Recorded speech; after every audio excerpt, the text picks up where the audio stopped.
For years, the prevailing financial strategy for the middle class assumed a massive transfer of boomer wealth would fund their retirement.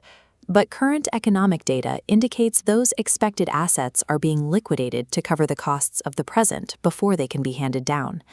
This chart shows aggregate national GDP climbing steadily, suggesting a growing economy. However, if we rotate the perspective, the individual per capita share of that wealth is stagnant. While the top-line numbers increase, the average Canadian share of the national output is actually shrinking. This capital is being diverted by the cost of debt. The consolidated Canadian government is currently carrying a $102.4 billion annual interest burden. At the federal level, more than 10 cents of every collected dollar is diverted to debt servicing. This pressure flows directly to the provinces. Quebec, for example, is spending nearly 10% of its revenue purely on interest. Provincial governments now face a choice between reducing public services, increasing taxes, or issuing more debt just to maintain operations. When sovereign debt consumes this much of the budget, the state loses its capacity to act as a financial safety net. Instead, it creates a structural incentive to extract capital directly from the remaining productive workforce to cover the shortfall. This extraction is most visible in the residential real estate market. In Vancouver, condominium pre-sales have collapsed, leaving developers with a record-high inventory of newly completed units that are sitting unsold. The national sales to active listings ratio has dropped to 14.2%. In a market this thin, homes are no longer the liquid assets they once were. Families cannot easily sell their property to escape a cash flow crisis because the market has effectively stopped clearing. 60% of Canadian mortgages hit a renewal wall in 2025 and 2026.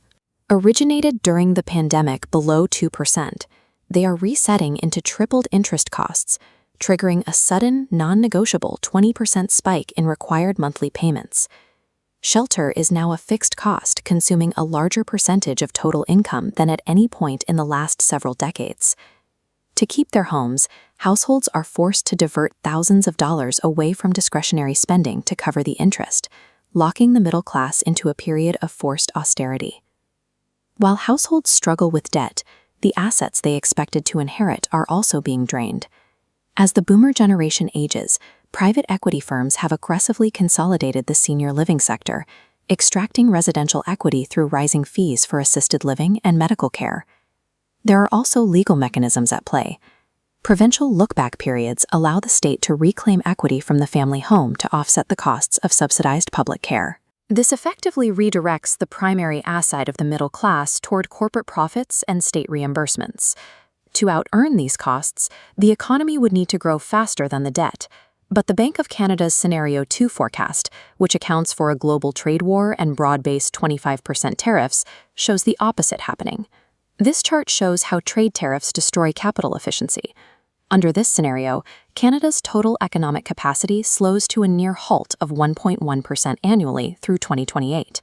In 2026 alone, growth could drop as low as 0.4%. To prevent this, the federal government has implemented the Retail Payment Activities Act, creating a regulated perimeter around the digital economy. The act reclassifies stablecoins as payment instruments rather than securities. This change in legal status centralizes all operational oversight and transaction data directly under the supervision of the Bank of Canada. The framework includes Section 96, which grants the Minister of Finance extraordinary powers. On the grounds of national security, the government can unilaterally issue an order to halt private digital wallet operations without prior representation or due process. The exits from the system are guarded, and the capital many were counting on is moving further away. Instead of waiting for an inheritance that is currently being liquidated by medical costs and taxes, you need to proactively confront your parents to understand the real state of family finances today. The extraction perimeter is legally enforced. Survival in this environment requires abandoning the hope of a windfall and building independent wealth pipelines that don't rely on the legacy system.